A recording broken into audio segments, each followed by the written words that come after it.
All right,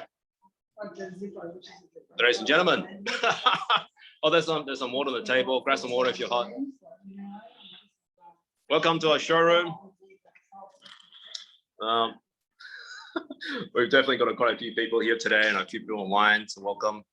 This is our kind of Friday training session, coincides with the launch of the Sea Pearl project in Runaway Bay. If you Google the address, that you will see this is a phenomenal piece of land. Isn't that right? Absolutely. Phenomenal. Well, Francesco's the lead agent on this project. And Francesco's going to go through a bit about project selling in general for those new to projects. I don't know, how many agents do we get a week? Like maybe, I don't know, 10 a week or something joining us. Yeah. Most agents we get have no idea what project is, right? They've sold residential stuff, that's all good, but residential is slow, it's emotional, it's hard. Some of the vendors are just nuts because they all want crazy prices. They hear the media and all that kind of stuff. But project is definitely a great way to sell. There's a few advantages of projects. Number one, we get a lot of listings in one hit. Number two, the marketing is all covered. Number three, the commission's much, much higher than the usual residential houses. And number four, a lot of the times we have an exclusive over the project because we finance the project, right? So Francesco, take it away. Projects, tell us about projects and this project in particular. Introduce yourself. Sea Pearl at Runaway Bay, Open Esplanade. It's a project that's going to be sitting on 2,100 square metres of land. It's a 4-storey high building, very much a boutique. Runaway Bay, for people that don't know, is a slightly bit on the upper side. This position is very difficult to fact that you're overlooking the Broadwater with all views all the way down to Surfers Paradise Main Beach, as well as property has canal at the back. So there's going to be 12 marina berths. So the first ones in that want to buy a berth will be able to buy a berth. There's no bridges or anything, so you can just actually go to the end of the canal to the right, and you're in the Broadwater. You can go off to Brisbane, you can go north Stradbroke Island. We're actually looking out over to south Stradbroke Island at the moment, and you can go all the way to the Seaway and out to sea and go to Sydney if you like. So I don't know that the marina berths will be able to cater for the boat, those real big boats. So basically, the starting price is going to be for about from 1.1 million with the canal facing and going up to 3.5 houses, which are quite substantial. Most of there's a lot of it's all 2 and 3 bedded. There's no room, ranging from about 146 going up to I think about 300 and something square meters.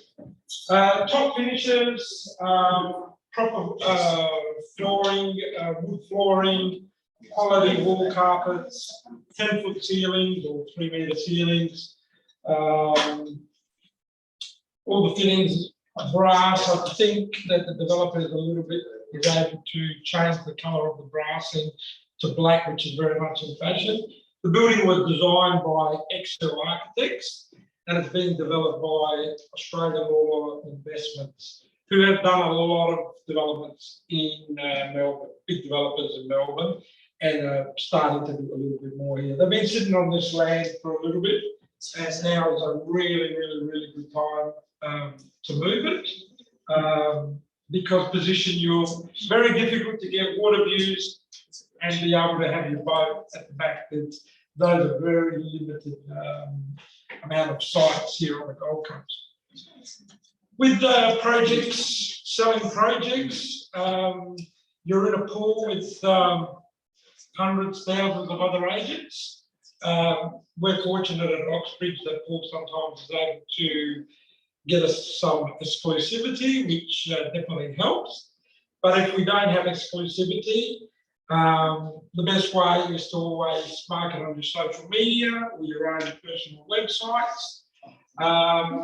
And the most important thing that a lot of people fail to do is to register any inquiries immediately with the project managers. Because buyers will then get off the phone with you and call the next person thinking that they might be able to get it. So you need to try and take a hold of your buyers. That's the biggest thing with projects. Not all projects are finished, and so selling off the plan, you have to be really well versed in starting times, finishing times. But most of the time, the project managers will give you all those answers, and most of the time, what you really need to do is once you get your clients, is take them down there, and they'll do most of the specifications selling for you. So the secret is, if you don't know something, don't make it up, because you'll get called out in this game. So it's very important that anything you don't know, just always say to your buyer that you always get back to your buyer. But I keep stressing, make sure you register your buyers, because they will call every other agent that might be advertising the same. Register it first. You're the one that's going to have a little bit of control over that buyer. With this project, we're trying to work to get some allocation, and then we'll let it out to the rest of the agents. So we're working on it. I have worked on this project prior, being under a different name, so there's been a name change. Floor plans have been changed slightly, but it is really something that I believe can go very, very, very quickly because of location. So anybody else want to add anything else? Are they actually 3 metre high ceilings, or are they 2.7? It's usually 3 metres, including the conditioning. I think they're 3 metres. 2.7 usually is standard. Yeah, no, he's gone higher if you look at So this. definitely 3. Yeah. So high ceilings, even the door frames you can see are quite high. Show them. Yeah. Oh, the lower floors are 2.7, the top ones are 3 meters. Yeah. Okay, that makes sense. That was a developer. Yeah. So I guess another thing about this project is obviously exclusivity, but also marketing. You don't spend a cent on marketing. We've looked at that for you. All you have to do is contact Francesco for an allocation. I think the idea was to get the leads in of domain real estate, that kind of stuff, and then whoever's on site gets those leads. Is that the idea? Well, we were planning to have some people here to work on a roster. I don't know if that's still on the case. That's still the case, yeah. So we were planning to have a roster system, a couple of hours a day for somebody. So I would get the lead, and whoever was on that day, we would push the lead on. But if you do have any buyers or anything, send them to us, and we will get you a sale. So with the project, with the developer and myself and Paul, we'll definitely do everything possible to get you a sale and get a pre-sale happening. 10% deposits is what's required. If at the beginning, an expression of interest, even with a couple of $1,000 of a credit card, if somebody really likes an apartment, and that's only until we get a contract, but it gives you something to hold on to, because that's the other thing. If you're a buyer and they want something, with projects like this where you only have 23 apartments, they could go by the time you leave, walk out the door, because there's other people working on it. So buyer it's the one that they want, because it's facing south or whichever way. It's the one they try and look at an expression of interest with a credit card. Yeah. A couple of $1,000. Yeah. Lock them in. That's fully refundable upon if it doesn't go through, but then it'll be a 10% deposit on signing of the contract. Cool.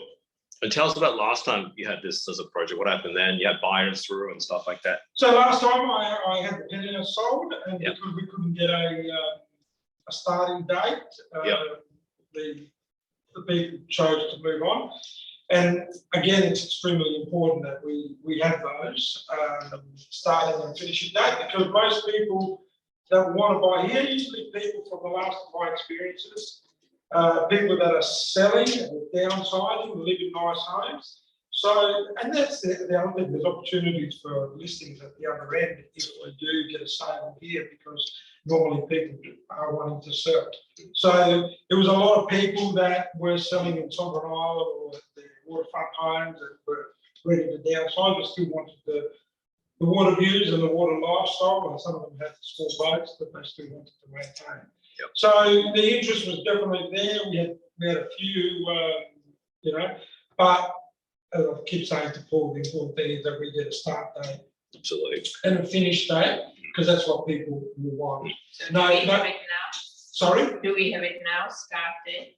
we're working on Okay. it. Yeah. So we're working there's on just a bit of a history. So when Francesca had this last time, but I mean, you had tons of inquiries. You had the penthouse sold, but so a lot of the times, if the developer isn't ready, it affects our reputation because you were another agency, right, last year or something, and then all these buyers coming through. it. And I keep saying to Paul, has to try and get in here, but unless we have those answers, we don't want to you ruin our own reputation, or I don't want to say to someone, you know, we've got this, and then, you know, it all goes to backwards because we haven't got a builder in place, or we haven't got. So It changed name as well. it has changed name. It Yeah, used to be I Open think- on Broadwater. Yeah. Now it is Seaside. Yeah, Yeah. yeah. So it was Open on Broadwater being the Open Esplanade. Yep. And the design has changed slightly as well, probably for the better. But most of the fixtures and the finishes are pretty well the same. He is a little bit flexible. I don't know if he is this time around, but last time we were able for people to select different colours and even allowing for walls to be moved within the internal structure. Some of the three bedders, people just wanted a too big, too better, but wanted real big bedroom. So he was very flexible. Whether he's at that stage I again, can't bloody hear it. that causes problems though, because you've got to make sure that. Yeah, actually quite few projects changing this large three bedders into two bedders. Yeah. Yeah. Most of the people from my last experience here were retirees or professional couples, Brisbane people that were wanting their weekender. Yeah. So, and they didn't need the 3 bedroom, but they did want, you know, a large 2 bedroom. So he was very, very open to that. The only problem I got was we didn't have any start date, and it's important that it happens now. Yeah. So just to outline the process, I mean, we meet developers all the time about finance. There's 3 things we look for, right? And I guess finance is important. Then comes with the pre-sale is always good. Having a build-up is very, very important. So we've got developers in the audience as well. And obviously has someone a concrete plan to sell this, right? So we've got the contracts ready. We've got the lawyers ready. People can put an EOI followed by a contract. So I think this time we're kind of ready to go. Do we know what the turnaround is for contract? In terms of, Like settlement, because I understand on some off the plan projects, it's like they have 14 days. So like, I'm not sure, I haven't looked at it. Settlement's only completed. Yeah. When it's, Yeah. So it's you final. put your 10% but like deposit in. for unconditional. I think it's the Usually- normal standard yeah. contract. Usually Okay. 14. Yeah, 7 days. It's, once you put your deposit down, unless to them, you know, Yeah. so, and this is why people are hesitant to, you know, 1.1 million, you're needing $100,000 lot of money. in somebody's trust account, Mhm. without any surety as to when they're going to start being there. Yeah. So this is why if people then at the last second become hesitant. But if you can say, hey, there's dirt being turned right at this very moment, as you can see that. Yeah. Once dirt gets turned, it's so much easier to see, Yeah. because people see stuff happening. Yeah. When it's like this, it becomes a little bit Yeah. Good to So go. back to the contract, they put down a 10% deposit. And then they just have their normal, like, unconditional sales terms, so whether they need finance, pay period, and then they can't get the building and obviously. Well, you don't, You go. there's no building. It's the piece of land. Yeah. But that's the example of Chevron. Chevron One, you know, Yeah. the developer from Melbourne that was just stuffing around the last 2 or 3 years. And the buyers came on site and saw nothing except for a piece of land. Now it's very different. You go to the developer, you go to the site, there's machinery on site, dirt's getting turned, there's buyer confidence now. That's why we launched the project 2 weeks ago. We're the first agents in the country to do that, right? Because the guy ran me and said, look, he's a big developer from Melbourne. He's like, man, it's time to do something here. And then unfortunately for that site, there a whole bunch of people dropped out. Overseas buyers couldn't settle, all kinds of crap. And now I think it's a good time. That's why we launched that project. And that, Even buildings that have been sitting there and have been empty, like saw a few in the colliery, you know, the Yeah. developer office. Do. Yeah.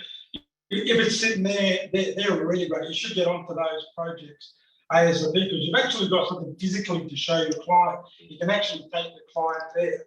So the minute that there's something in place, that's right. that's just like having their own listing of a house or anything like that. So you know, wherever you can get in, if you see buildings that are being built and, you know, there still might be a sign there, try and get in with the project managers and just say, well, we're happy to sell that, you know, and you get the backing of Oxbridge. So, but they're normally the best. I did about 8 in Lyra, but once they were all finished, it was because people could come through and walk through there. Yeah. So, Yeah. and then that gives you confidence. Then they were building the other ones, which we were able to sell some of the other ones because they had an idea of what they were getting. Yeah. And the commission, obviously, Alison knows about the Chevron One. That was a massive commission. Was it 7.7, 6.6? 6.6, 6.6 is probably the average. I've had projects Now around 3.3. because the market's good. But Chevron One's still at 6.6. Chevron One, yeah. But I had stuff in the But they're 15s.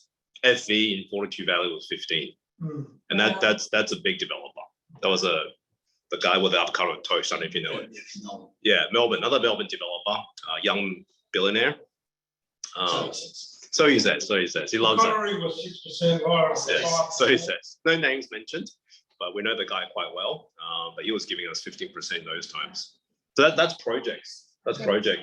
At the moment, I would say the hottest thing on the market is house and land. Do you agree? Absolutely. Everybody wants land. This is John. I'm a developer with Paul's looking after our finance and our construction. Fantastic, Oxbridge. And we've got blocks of land and huge demand. Yeah. Whereabouts is your land?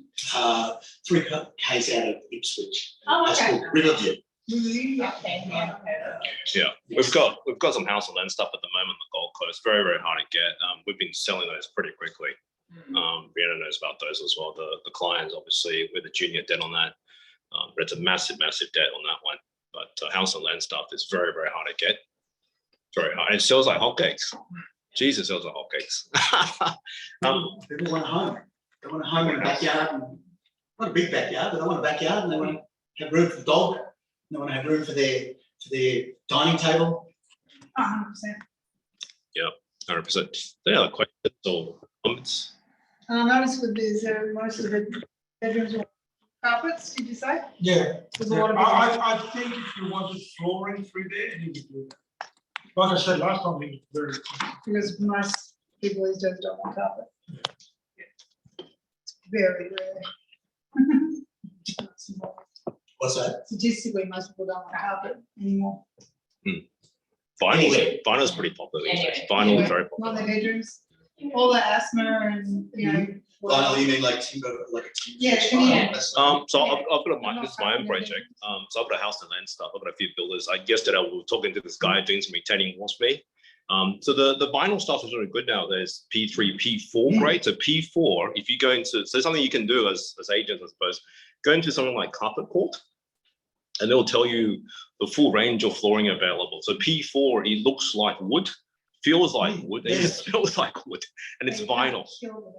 And it's vinyl, so dogs can walk on it without slipping. And that's a great. Shoes won't hurt it, dogs don't hurt it. That's You right. know, the office chairs, right. don't ruin it. Yeah, and that's another thing I would suggest. Know about your bench top, different type of bench tops available. Quartz, stone, how much per square meter, that kind of stuff. Yeah, it's really good fun. That's the difference in the projects. In residential homes, you probably don't have to do that, but in projects, you kind of have to know more about materials and. You really got to be in touch with the project manager and have a good relationship with the project manager, because they'll give you all the They answers. should give that you a you list need. of everything. Yeah. Refinishes, yeah. And they will, for them, they're still getting something. They will look after you for taking people there, and they do all the selling for you. So the most important thing is just to register your buyers, make sure that you've locked the buyer in. Oh, yeah. So, any other questions? Oh, is this stuff gonna be on Dropbox or do we have to? Yeah, I've got most of the stuff already. I've got contracts. Maybe we should take Prices, a copy. Solicitors, yeah, no price list. we've got that already. We actually literally, this is another thing, right? We got involved in this project at the very beginning. We literally set the guy's house. We literally sat down there. We had an Excel spreadsheet, and we literally worked out the prices per unit. This one's a little bit unique. Sit there, do the comps Yep. per square meter, looked around, $1,000 per square, whatever, and then worked out the prices of each unit. And we had the feasibility as well. That was the thing. So it's a bit different to the usual pro. Usually we get the prices in advance, but this one we had to be involved in the very beginning. Let me just take one copy. Any other questions? Okay, that's good. Okay, cool. Thank you very much for joining us. And any other questions? No? All good? Thank you. Cool. Have a good afternoon. Bye now. Bye.